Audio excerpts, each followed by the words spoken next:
Mike? Meron pa ba? Yung nawawala pa? Sige na. Sige na.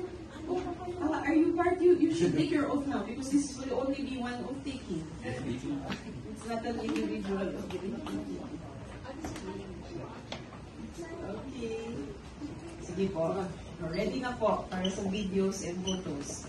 I state your name. I, Michael Fernandez, Assigned as, state your position. assigned as President of the Alumni of the Sister of Mary School Incorporated, South Korea.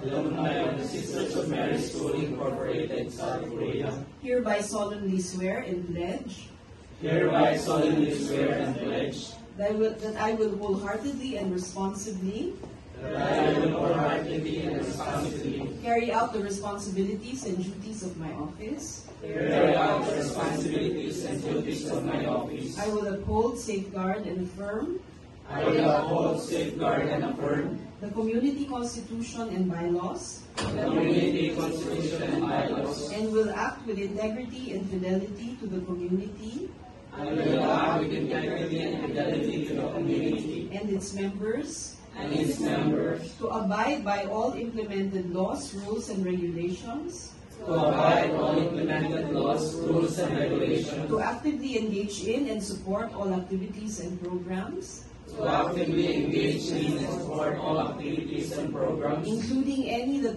may hereafter be adopted that will benefit my community in general, including the benefit my community in general, and the members in particular, and the members in and to particular, knowingly and willingly impose this obligation upon myself.